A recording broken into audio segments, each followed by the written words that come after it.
Ito na ang ikatlong yugto ng ating recap sa K-drama series na S-Line.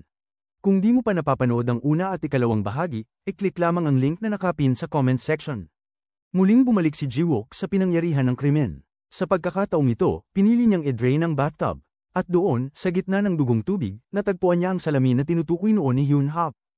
Kinuha niya ito at dahil sa matinding kuryosidad, isinuot niya. Sa sandaling yon, tuluyang nabunyag sa kanya ang katotohanan. Sa wakas, nakita rin niya ang mga pulang linyang inilarawan noon ni Hyun-hap. At sa gulat niya, daan-daang linya ang nagmumula sa sarili niyang ulo. Sa araw ding yun, bumalik si Ji-wook sa opisina na may bagong anyo, suot na niya ang kakaibang salamin na nagbibigay sa kanya ng kakayahang makita ang S-line. Lalo siyang naengganyo sa dami ng pulang linyang nakikita sa ulo ng bawat tao. Tahimik siyang umupo at pinagmasdan ang mga S-line ng lahat. Unti-unti niyang nadidiskubre ang ilang sekreto, tulad ng isang kasamahang palihim na nakikipag-date, at ang nakakabiglang katotohanan tungkol sa matalik niyang kaibigan na si Dong-sik, na may dalawa lamang na S-line sa ulo, malayo sa dami ng kanya. Napansin ni Dong-sik ang kakaibang kilos ni Ji-wook, pati na rin ang salamin na suot nito. Nagtaka siya sa asal ni Ji-wook na parang ginagaya ang mga kainahinalang sospek na may masusing tingin sa mga tao. Bago pa man makasagot si Ji-wook, biglang lumitaw ang isang estudyanteng babae na may 4 na S-line sa ulo. Agad nakilala ni Dong-sik na ang estudyante ay mula sa parehong paaralan ni Sun-a, ang pamangkin ni Ji-wook na nasa ospital pa rin at nasa coma matapos mahulog mula sa rooftop ng paaralan. Kinagabihan, halos kinaladkad ni Ji-wook ang isang lalaking estudyante mula sa paaralan ni Sun-a, si Ju-won, ang parehong estudyanteng dating inusisa niya kaugnay ng insidente ng pamangkin. Pagdating nila sa ospital, doon lang napagtanto ni Ju-won kung sino ang may hawak sa kanya. Ang tanging dahilan ng pagdadala ni Ji-wook sa kanya roon ay para mapawi ang kanyang pagdududa, upang masiguro na si Ju-won ay walang konektadong S-line kay Sun-a. Pagkakumpirma na wala silang koneksyon, tinanong naman ni Ji-wook kung kilala ni Ju-won ang nobyo ni Sun-a. Matapos mag-isip, naalala ni Ju-won na minsan ay nabanggit ni Sun-a ang tungkol sa isang taong labis niyang kinamumuhian. Ang maliit na detalyeng yun ay naging mahalagang pahiwatig para kay Ji-wook sa misteryo ng nangyari sa pamangkin. Samantala, si Hyun-hap, na may likas na kakayahang makita ang S-line kahit walang salamin, ay abala sa pakikipag-chat sa kaibigang si Kyung-jin tungkol sa paparating na birthday party. Tumanggap siya ng mensahe mula kay Jun-sin, ang kanilang class rep na mas naging malapit sa kanya nitong mga nakaraang araw dahil sa mga kakaibang pangyayaring pinagdaanan nila. Niyayaya siya nitong makipagkita bago ang party, mag-isa. Habang nakangiti si Hyun-hap sa chat na yon, isa pang mensahe ang biglang dumating, mula sa isang hindi kilalang numero. Ito rin ang numerong dati nang nagpadala ng mensahe at nagsabing alam nila ang mundo na nakikita niya, malamang ay tumutukoy sa S-line. Ngayon, niyayaya rin siya ng numerong ito na magkita bago ang party. Kinabukasan sa paaralan, abala si Hyun-hap sa kanyang cellphone nang biglang dumating ang parehong babaeng nakita ni Ji-wook at Dong-sik sa police office kamakailan. Isa sa mga kaklase ni Hyun-hap ang nagsabi ng pangalan ng babae, Gina, at nakipagkwentuhan sandali, napansin niyang tila hindi ito katulad ng dati. Samantala, pagdating ni Ji-wook sa opisina, sinalubong siya ni Dong-sik at ibinalita sa kanya na may bagong ulat na natanggap tungkol sa isang harassment case mula sa Shanesa High School. Pinanood nilang dalawa habang iniimbestigahan ng isang babaeng detective si Gina, ang estudyanteng nadawit sa kaso. Pinipilit siya ng detective na ailahad ang buong detalye ng insidente. Sa gitna ng pag-iyak, ikinwento ni Gina na bago nangyari ang insidente, niyaya siya ng isang upperclassman na uminom. Ayaw man niya, napilit siyang pumayag, ngunit di nagtagal ay tuluyan siyang nalasing at nawala ng malay. Pagkagising niya, wala na siyang saplot at naglaho na ang estudyanteng nagyaya sa kanya. Nang tanungin siya kung yun ba ang unang beses niyang makaranas ng ganoong sitwasyon, tumango siya habang umiiyak at sinabing oo. Ngunit dahil suot pa rin ni Ji-wook ang salamin na nagpapakita ng S-line, agad niyang napagtanto na nagsisinungaling si Gina, isang bagay na pinatunayan ng 4 na S-line na malinaw na nakikita sa ulo ng babae. Kinabukasan, nagtungo sina Ji-wook at Dong-sik sa paaralan upang imbestigahan ang kaso at tukuyin ang estudyanteng tinutukoy ni Gina. Pagdating nila, sinalubong sila ng homeroom teacher ng Shanesa High, si Gai Eugen, na agad na nakilala si Ji-wook. Binati pa niya ito, pinuri ang suot na salamin, at tinanong kung ano ang pakay nila sa paaralan. Diretsahang tinanong ni Ji-wook tungkol sa isang lalaking estudyante na pinaghihinalaan niya, si Han-yu, dating idol trainee. Nang makaharap nila ang estudyante, agad siyang isinailalim sa pagtatanong. Tinanong ni Ji-wook kung ano ang relasyon nito kay Gina at kung siya ba talaga ang nagdaos ng inuman. Kalma lang si Han-yu at hindi niya itinanggi ang mga akusasyon. Inamin niyang kilala niya si Gina at tinuring itong nakababatang kakilala. Kinumpirma rin niyang siya ang nagdaos ng inuman sa apartment niya, dahil sa stress sa pag-aaral, bagaman hindi raw siya ang nagmungkahi nito. Pagkatapos ng kanyang salaysay, inilantad ni Ji-wook ang mabigat na revelasyon. Kinasasangkutan si Han-yu sa isang kasong sexual harassment at siya ang pangunahing sospek. Ngunit kahit matapos marinig ito, hindi man lang natinag si Hanyu at tahimik lang na tumango. Habang paalis na sina Jiwook at Dongseok sa paaralan, biglang lumitaw si Hanyip. Hinarap niya si Jiwook at napagtanto na ang lalaking minsang tumanggi sa kanyang mga babala ay siya na ngayong may hawak ng salaming nagpapakita ng mapanganib na pulang S-lines. Ipinagpilitan niyang kunin ito mula sa detective, naniniwalang magdudulot lang ito ng kapahamakan. Ngunit mariing tumanggi si Jiwook. Para sa kanya, mahalagang gamit ang salamin upang malutas ang kaso ng pamangkin at ang iba pang misteryo. Pinanghawakan pa rin niya ang salamin. Sa kagustuhang pigilan si Jiwook, muling binanggit ni Hanyip ang insidente ni Sewon, pati ang tila ugnayan ng lahat ng kamakailang kaso sa kakaibang salaming yun. Sinubukan pa niyang agawin ito mula sa mukha ni Jiwook, pero muling tumanggi ang lalaki. Sa gitna ng kanilang pagtatalo, napadaan si Gaeyojan at napansin ang tensyon. Tinangka niyang alamin kung anong nangyayari. Halatang alanganin si Jiwook at palusot na lang na kapitbahay niya si Hanyip. Matapos maibsan ang tensyon at kalituhan, biglang tinanong ni Jiwook si Gaeyojan kung gusto nitong makipag-dinner. Pagkabigkas pa lang ni Jiwook ng imbitasyon, agad siyang umurong, namumula sa hiya. Ngunit kasunod nito, isang nakakagulat na twist ang unti-unting lumantad. Habang papalayo si Jiwook, napansin ang kakaibang ngiti ni Gaeyojan, isang misteryosong ngiti na may itinatagong lihim. Lumabas na si Gaeyojan din pala ay may kakayahang makita ang S-lines, at tulad ni Hanyip, hindi niya kailangan ng salamin upang gawin ito. Kinahapunan, nagtungo sina Jiwook at Dongseok sa kumpanyang pinagtatrabahuhan ni Hanyu at, sa pagkagulat nila, pati ni Gina bilang mga idol trainees. Doon nila na lamang taliwas sa ipinakita ni Gina noong imbestigasyon ng tunay niyang ugali. Hindi raw siya isang talent add-on trainee, at higit pa roon, isa siyang pasaway. Madalas niyang hikayatin ang ibang trainees na uminom at lumiban sa training, isang asal na lubos na hindi katanggap-tanggap sa mundo ng idol trainees. Paglabas nila ng kumpanya, hindi na itago ni Dongseok ang pagkainis sa komplikadong takbo ng kaso. Para sa kanya, napakasalimuot ng sitwasyon, lalo't parehong underage at kilalang personalidad ang sangkot, ang biktima at ang pinaghihinalaan. Naniniwala siyang isa sa dalawa, si Gina o ang kumpanya, ang nagsisinungaling, ngunit ang pagtukoy kung alin ang nagsasabi ng totoo ay tila imposibleng hamon. Sa gitna ng usapan, bigla na lang tinanong ni Dongseok si Jiwook kung may gusto ba ito sa homeroom teacher ni Sun-a, si Gaeyojan. Nahuli sa akto si Jiwook, hindi inasahang mapapansin ng kasama ang kanyang damdamin. Agad niyang itinanggi ito, bagaman halatang naiilang. Sa pagpapatuloy ng imbestigasyon, si Dongseok ay muling humarap kay Hanyu para sa karagdagang impormasyon. Sa pagkakataong ito, hiniling niyang ipakita ang mga mensaheng natanggap at naipadala nito kay Gina bago ang insidente.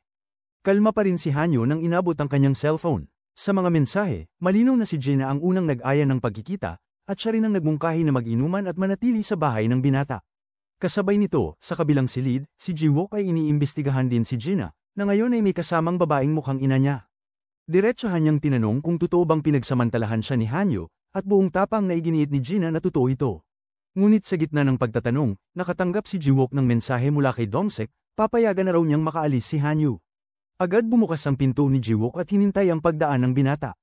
Sa sandaling dumaan si Hanyu, natiyak ni Jiwook ang katotohanan. Ang iisang S-line na nasa ulo ni Hanyu ay walang koneksyon kay Gina, patunay na peke ang akusasyon ng dalaga. Sa wakas, taglay ang ebidensyang magpapatunay sa kasinungalingan, muli niyang tinanong si Gina kung talagang naharas siya. Ngunit sa pagkakataong ito, nanatiling tahimik si Gina, isang katahimikang lalo lang nagpadiin kay Jiwook sa kanyang paniniwalang pawang kasinungalingan ang lahat ng sinabi ng dalaga. Kinagabihan, pagdating ni Jiwook sa bahay, nadatnan niya si Yoon-hyuk na nakaupo sa tapat ng kanyang apartment, tila matagal nang naghihintay. Pinagmasdan nito ang salamin na dala ni Jiwook, at kinumpirmang yun nga ang matagal na niyang hinahanap.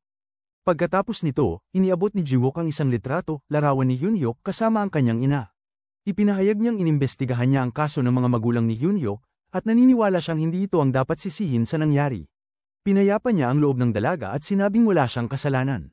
Tinanong niya kung gusto ba nitong makita ang kanyang ina, ngunit nag-alinlangan si Yoon-hyuk. Para sa kanya, malamang ay patay na ang ina niya, dahil kung buhay pa ito, siguradong matagal na sana niya itong nakita. Maingat na sumagot si Jiwook, ipinaliwanag na maaaring may mas malalim na dahilan sa likod ng lahat, at tulad ng salaming suot niya, maaaring yun mismo ang susi sa pagsalba ng isang buhay. Bigla niyang binanggit si Gina, ang dalagang nagsampa ng kaso ng sexual assault, pero may hinala siyang nagsisinungaling ito, matapos niyang makita ang 4 na S-line sa ulo ng dalaga. Alam ni Yoon-hyuk ang tungkol sa ulat, pero mariin niyang itinanggi na nagsisinungaling si Gina. Ayon sa kanya, 1 linggo pa lang ang nakalipas nang mapansin niyang wala ni isa mang S-line sa ulo ni Gina. Sa narinig, agad tumawag si Jiwook kay Dongseok. Inutusan niya itong huwag munang isuko ang kaso at muling magsagawa ng masusing imbestigasyon. Matapos nito, nagtungo sila sa apartment ni Hanyu upang magsiyasat. Sa kanilang pagdating, kapansin-pansing sobrang linis ng lugar, isang senyales na si Hanyu ay sadyang mahilig sa kalinisan. Tinanong nila kung itinabi nito ang basyong bote ng alak na ginamit noong gabi ng insidente. Kumpirmadong wala na ito. Samantala, si Hyun-hyuk ay bumalik sa hotel kung saan nangyari ang huling malaking kaso, ang pagpatay kay Mr. Park, ang teacher sa musika ng kanilang paaralan. Ginamit niya ang sarili niyang susi upang makapasok, habang isang babae mula sa malayo ang nakasaksi ng kanyang pagpasok. Habang naglalakad sa madilim na hotel, naalala ni Hyun-hyuk ang pag-uusap nila ni Ji-wook kung paano nito natagpuan ang salamin. Buo ang paniniwala niya na may taong sadyang nag-iwan ng salamin doon upang siya ay matagpuan ito. Ngunit hindi lubos na maarak ni Ji-wook ang ideya. Paanong malalaman ng sinuman na babalik siya sa crime scene matapos ang paunang investigasyon? Sa wakas, narating ni Hyun-hyuk ang mismong silid ng krimen. Habang nakatingin sa salamin, bigla niyang naramdaman na may papalapit. Laking gulat niya nang malamang si Jun-sien pala ito, sinundan daw siya matapos makita siyang pumasok sa hotel.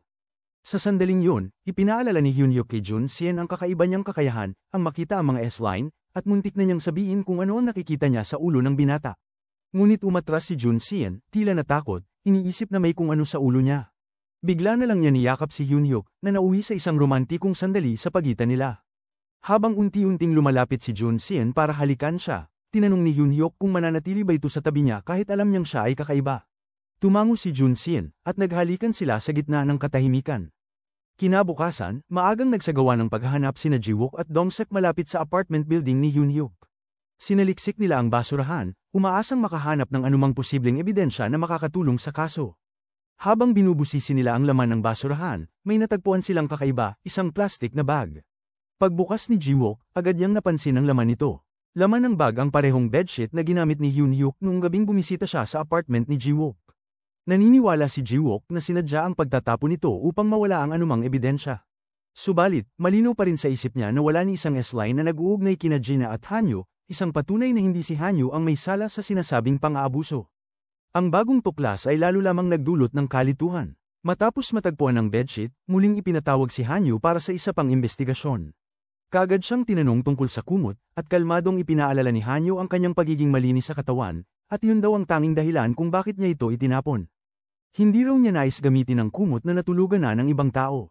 Ngunit hinarap siya ni Dong-sek tungkol sa dugong natagpuan sa kumot na pinaniniwala ang galing kay Jina. Kalmado pa rin si Hanyu, sinabing maaaring galing yun sa nosebleed o sa regla ng dalaga. Bigla namang sumingit si Ji-wook at idineklarang naniniwala siyang hindi si Hanyu ang totoong salarin sa likod ng sinasabing pag-atake. Doon na inamin ni Hanyu na ni minsan ay hindi niya nagustuhan si Jina. Palaging nagpapapansin ito at gusto siyang puntahan sa apartment, kaya sa huli ay pumayag na rin siya. Sa sandaling yon, nag-inuman sila at nalasing si Jina ng husto. Nang maubos ang alak, lumabas si Hanyu para bumili ng murang beer sa convenience store malapit sa apartment. Pagbalik niya, inabot niya ang beer kay Jina, at doon bigla na lang itong nawala ng malay. Narinig ito ni Ji-wook at agad siyang nagtulak ng tanong kung paanong nakabili si Hanyu ng beer gayong minor de edad pa ito. Sabi ni Hanyu, hindi raw siya hininga ng ID sa tindahan.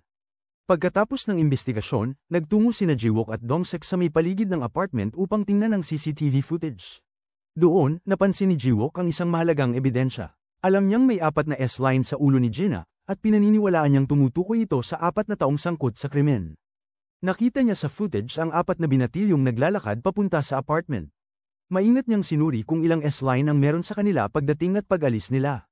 At tama nga ang hinala niya, bawat isa sa kanila ay may dagdag na S-line pag-alis. Naniniwala si Ji-wook na sila ang mga tunay na salarin.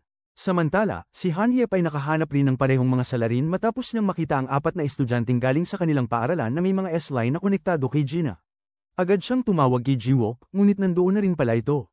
Nauna na siyang nakatuklas ng katotohanan.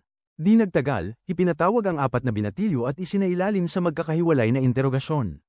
Isa sa kanila ang kapansin-pansing kabado, kaya naamoy ni Ji-wook ang pagkakataon upang pasukuin siya. Dinala niya ito mismo sa pinangyarihan ng krimen, nagkunwaring alam na nila ang lahat, at sinadyang takutin ang binata. Nagkaroon ng pagkakataon ng binatilyo na tumakas, pero agad din siyang nahuli.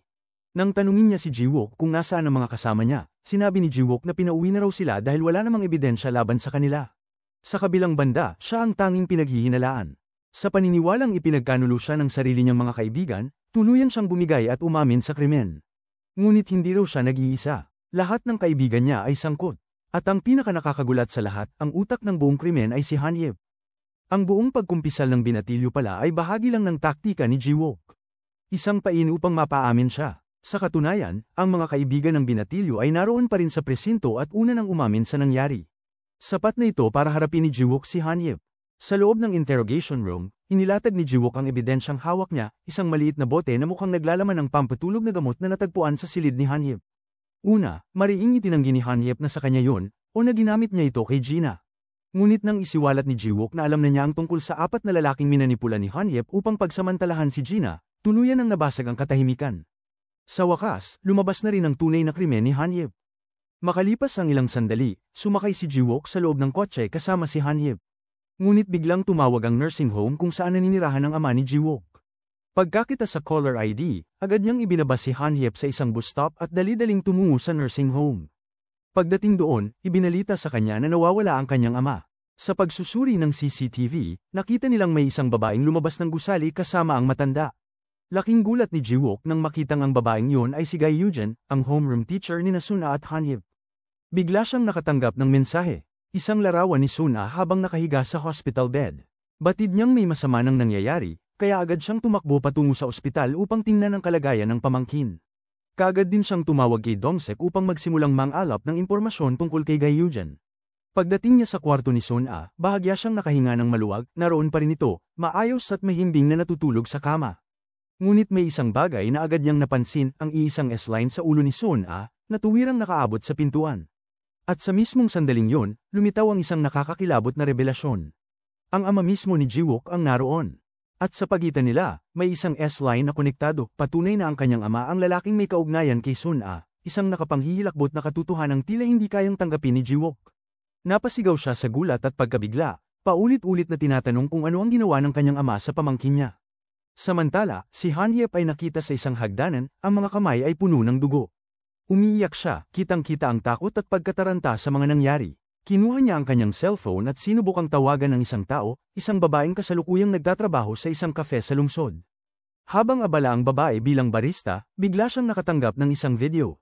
Sa kanyang panunood, lumuha siya, nakita niyang ang lalaking kasama ng babae sa video ay ang kanyang kasintahan. Niloko siya nito, lubos siyang nasaktan at tuluyang naiyak. Sa parehong oras, isang estudyante sa kolehiyo ang kakarating lang sa klase nang makatanggap din ng parehong video. Doon na isiniwalat ang katotohanan, siya pala ang babae sa video, at may taong ginagamit ito upang siya ay i-blackmail. Kinagabihan, ang babaeng nagtatrabaho sa kafe ay nakita na isinara na ang tindahan. Lulong pa rin sa dalamhati matapos matuklasan ang pagtataksil ng kasintahan, napatingin siya sa kalsada sa labas. Tahimik siyang lumapit, at sa papalapit na sasakyan, tumapak siya sa gitna ng daan, handa nang wakasan ang lahat. Ngunit sa huling segundo, may biglang humila sa kanya palayo.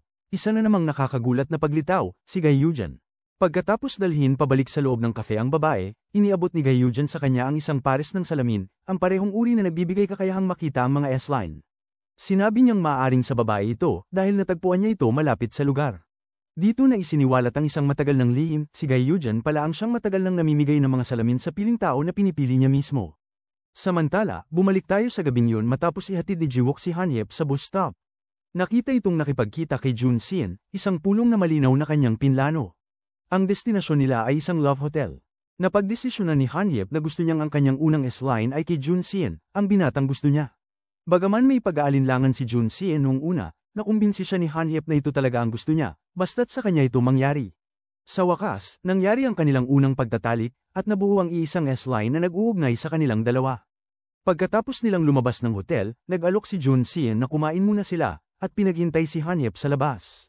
Habang naghihintay, napatingin si Han-yip sa kanyang refleksyon sa salamin ng tindahan. Doon niya nakita ang nag-iisang S-line sa kanyang ulo, isang palatandaan ng kanyang ligaya. Ngunit hindi ito nagtagal. Maya-maya, biglang nawala ang S-line sa kanyang ulo, isang masamang senyales. At kasunod nito, isang nakakakilabot na sigaw ang narinig niya. Dali-dali siyang nagtungo sa pinanggalingan ng sigaw, at doon, bumungad sa kanya ang bangkay ni Jun-sien. Natusok ito ng mga bakal na tubo, duguan at wala ng buhay. Sa gitna ng pagkagulat at pagdurusa, bumalik sa kanyang alaala ang trahedya ng kanyang ina, ang pagpatay nito sa kanyang ama. Muli niyang sinisi ang sarili, naniniwalang isa siyang malas. Doon niya naalala kung bakit duguan ang kanyang mga kamay kanina. Habang nakaupo siya sa hagdan, may dumating na video message sa kanyang telepono. Sa video, makikita si Kyung-jin na nakatali sa upuan, may takip ang bibig, at nagpupumiglas habang umiiyak. Wala siyang ibang matawagan kundi si Jiwook. Nang magkita sila, isinalaysay niya ang lahat, pati na ang video ni Kyungjin. Doon niya rin nalaman ang tungkol sa nangyari kay Sun-a. Ibinunyag niya kay Jiwook na may isang misteryosong nagpapadala sa kanya ng mga mensahe, lahat may kaugnayan sa S-Line. At sa pagkakataong ito, isang video na may kinalaman sa pagdukot kay Kyungjin ang kanyang natanggap. Pinaghihinalaan niya na ang taong ito ang siyang nasa likod ng lahat ng insidente, kasama na ang nangyari kay Sun-a at pati kay Jiwook mismo. Sa narinig, agad na alala ni Jiwook ang mukha ni Gaehyun mula sa CCTV footage sa nursing home. Agad silang nagtungo sa paaralan, tiyak na doon matatagpuan si Kyungjin. Habang si Hanyep ay nagsimulang maghanap, si Jiwook naman ay nagtungo upang hanapin si Gaehyun. Natagpuan ni Hanyep si Kyungjin at tinanong kung bakit ito naroon. Sinabi ni Kyungjin na nakatanggap siya ng mensaheng mula umano kay Hanyep na humihiling na magkita sila sa paaralan, isang bagay na imposibleng totoo dahil hindi naman siya pinadalhan ni Hanyep. Agad silang nagtungo upang hanapin si Jiwook upang bigyang babala, may panganib na nag-aabang. Ngunit sa kanilang paglapit sa hagdan, napansin nilang paulit-ulit lamang silang bumabalik sa parehong palapag. Wala silang ibang opsyon kundi ang umakyat sa rooftop. Samantala, si Jiwook ay narating ang harap ng isang kakaibang pintuan. Pagpasok ni Jiwook sa silid, laking gulat niya nang makita ang kadiliman sa loob, puno ng mga babaeng nakasuot ng magkaparehong damit. Sa harapan nila, may isang babaeng may hawak na kutsilyo, nakaharap sa isang lalaking nakahiga sa mesa. Ang babaeng yun ay ang barista, ang parehong babae na minsang nakatanggap ng salamin mula kay Gaehyun. Matapos tanggapin ang salamin, naudyukan siya ni Gaehyun na patayin ang lahat ng lalaking may koneksyon sa kanya sa pamamagitan ng S-Line. At ang lalaking nasa mesa ay ang huli sa mga yun, ang natitirang may konektadong linya sa kanya. Habang nagmamakaawa ang lalaki para sa kanyang buhay, tuluyang binaliwala ng babae ang kanyang pagmamakaawa. Tuluyang nilamon siya ng brainwash ni Gaehyun, at sa isang mabilis na galaw, pinugutan niya ito ng ulo. Samantala, nasa rooftop pa rin sina Hanyep at Kyungjin. Sa hindi inaasahang sandali, biglang nagkaroon ng salamin sa mukha si Kyungjin. Inamin niyang nauunawaan na niya ngayon ang mundong nakikita ni Hanyep sa pamamagitan ng mga mata nito. Tinanong niya si Hanyep kung totoo bang makikita pa rin ang mga pulang linya kahit walang salamin, kapag patay na. Ipinaliwanag niyang si Gaehyun ang nagsabi nito sa kanya, kaya sa wakas, nalaman ni Hanyep na ang sarili nilang homeroom teacher ang tunay na nasa likod ng buong kaguluhan na may kinalaman sa S-Line. Samantala, matapos masaksihan ng karumal-dumal na eksena sa loob ng silid, sa wakas ay nakita na ni Jiwook ang taong matagal na niyang hinahanap, si Gaehyun. Ngunit sa pagkakataong ito, taliwas sa dati, napakaraming S-Line na ang nakakabit sa ulo ni Gaehyun, mas marami pa kaysa kay Jiwook. Ipinakita rin ni Gaehyun ang isa pang tao na nasa mesa, at laking gulat ni Jiwook, ang taong yun ay ang kanyang ama, nakatali at walang kalaban-laban. Inabot ni Gaehyun kay Jiwook ang kutsilyo at sinabi sa kanya na tapusin na ang lahat para mailigtas si Sun-a, ngunit sa huling sandali, nagdalawang isip si Jiwook at sa halip ay lumundag kay Gaehyun upang pigilan siya. Sa kasamaang palad, wala siyang laban. Napakalakas ni Gaehyun, sa isang iglap, itinapon siya nito palayo. At sa susunod na segundo, ginawa na nito ang hindi kayang gawin ni Jiwook. Pinatay ni Gaehyun ang kanyang ama. Sa pagkabigla at matinding lungkot, inutusan ni Jiwook si Gaehyun na ibaba ang kutsilyo, ngunit tumanggi ito. Sa halip, dahan-dahan siyang lumapit, may dalang pangilabot sa bawat hakbang. Dahil sa takot, binunot ni Jiwook ang kanyang baril at pinaputukan siya. Ngunit tila may di nakikitang kalasag, tumalbog lamang ang bala. Hinawakan ni Gaehyun si Jiwook sa leeg at itinaas ito na parabang wala siyang bigat, sinasakal siya habang nakabitin sa ere. Habang naghihingalo, ibinunto ni Jiwook ang sisi sa kanya, sa lahat ng nangyari kay Sun-a. Habang nagaganap ito, nakikipagbuno si Hanyep kay Kyungjin, na bigla na lang siyang sinakal. Dito napagtanto ni Hanyep na ang salamin ang sanhi ng kakaibang asal ni Kyungjin. Kaya't agad niyang inagaw ang salamin at itinapon ito. Nang sinubukang kunin muli ito ni Kyungjin, pinigilan siya ni Hanyep at sa isang iglap, tinapakan ng salamin, binasag ito ng tuluyan. Sumigaw si Kyungjin sa takot at galit, ngunit makalipas ang ilang saglit, tila bumalik ang kanyang ulirat. Wala siyang maalala sa mga nangyari. Napansin niya ang bagong gasgas sa mukha ni Hanyep at ang kakaibang kulay ng mga mata nito. Mas nakagugulat pa, ang dugo mula sa sugat ni Hanyep ay hindi bumagsak kundi lumutang pataas, paakyat sa langit. Napatitig silang dalawa sa itaas. At sa susunod na sandali, napadpad si Hanyep sa parehong madilim na silid, kasama sina Kyungjin at Jiwook. Sa wakas, hinarap niya si Gaehyun. Sa gitna ng kadiliman at kabaliwan, kinumprante ni Hanyep ang girong naging sanhi ng lahat, ang babae sa likod ng kaguluhan, ng sumpa, ng mundong ginapos ng pulang linya. Gayunman, sinalubong ni Gaehyun ang pagtutol ni Hanyep ng kakaibang paniniwala, hindi raw ito isang sumpa, kundi isang biyaya. Ipinahayag niyang isinilang si Hanyep taglay ang kapangyarihang yun para sa araw na yun, upang maabot ang sukdulan ng kanyang kakayahan. Sa puntong yun, inihayag ni Gaehyun ang kanyang tunay na pagkatao, Isa siyang nilalang na isinilang mula sa matinding pagnanais ng isang tao na makita ang mga S-line at malaman ang pinakamalalalim na sikreto ng bawat isa. Unti-unting lumapit ang mga taong nasa paligid nila, bumuo ng bilog, kinulong sina Hanyep at Gaiyujan sa gitna. Nakahawak si Gaiyujan ng kutsilyo, handang wakasan si Hanyep upang lubusang magising ang kanyang kapangyarihan. Lumapit siya, itinaas ang kamay upang saksakin si Hanyep, ngunit sa huling segundo, may isang taong biglang tumalon sa harapan ni Hanyep upang salagin ang patalim. Pagbagsak ng taong yun sa sahig, laking gulat ni Hanyep nang makilala ito. Ang taong namatay sa harapan niya ay walang iba kundi ang kanyang ina, ang babaeng matagal na niyang inakalang tumalikod sa kanya. Humingi ito ng tawad, sinabing huli man ng lahat ay dumating pa rin siya. Ibinunyag ng kanyang ina na nalaman niya ang tungkol sa pagtataksil ng kanyang asawa dahil sa mga salamin, ang parehong uri ng salaming sinumpa na hawak ng marami ngayon. Humingi ito ng tawad sa lahat ng paghihirap na pinagdaanan ni Hanyep dahil sa kanyang katahimikan, at siniguradong kailanman ay hindi kasalanan ng anak ang lahat. At sa huling hinga ng kanyang ina, tuluyang pumikit ito. Dahil sa matinding galit, umatake si Hanyep kay Gaiyujan, ngunit padalos-dalos ang kanyang galaw. Sa isang mabilis na kontra, nasaksak siya ni Gaiyujan sa tagiliran. Damaloy ang dugo ni Hanyep mula sa sugat, at gaya ng dati, lumutang ito paakyat sa kalangitan. Kasabay nito, tuluyan ang nagising ang tunay na kapangyarihan ni Gaiyujan, ang kakayahang ipamana sa bawat tao sa mundo ang kakayahang makita ang mga S-line. Akala ni Gaiyujan ay tagumpay na siya, ngunit biglang lumitaw ang isang gasgas sa kanyang pisngi. Si Hanyep, buhay pa rin. Sa kabila ng sugat, nagawa niyang maaga ang kutsilyo at itinarak ito sa tiyan ni Gaiyujan.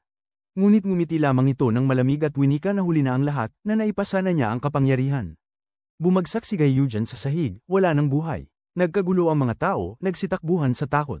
At sa susunod na saglit, natagpuan na lang ni Hanyep at Jiwook ang kanilang mga sarili sa rooftop. Nilapitan sila ni Kyungjin at nagtanong kung ano ang nangyari. Doon nila napagtanto ang katotohanan, tuluyan ang nagbago ang mundo. Lahat ng tao ay may kakayahang makakita ng mga S-line. Ang langit ay naging pula, at ang kaguluhan ay hindi na mapipigilan. Lumipas ang isang taon. Sa kabila ng unang takot at kaguluhan, natutunan na ng mundo na mamuhay kasabay ng mga S-line. Si Hanyep ay naging normal dahil ang kakaibang kakayahan niya ay mayroon na rin ang lahat. Gumaling na rin si Sun A, at mas naging maayos ang relasyon nila ni Jiwook. Isang araw, bumisita si Hanyep sa puntod ni Junsin. Tahimik siyang naglakad sa pagitan ng mga bato, dala ang alaala ng isang pagmamahala na hindi nagtagal. Ngunit habang nakatayo siya roon, isang pamilyar na presensya ang lumitaw sa kanyang likuran. Si Gaiyujan. Dito nagtatapos ang unang season na nag-iiwan ng napakaraming katanungan. Ang pinakamatalinong K-drama series ng 2025 na pinamagatang S-Line. Maraming salamat po sa patuloy na pagsubaybay sa Nilagang Mani. Hanggang sa muli.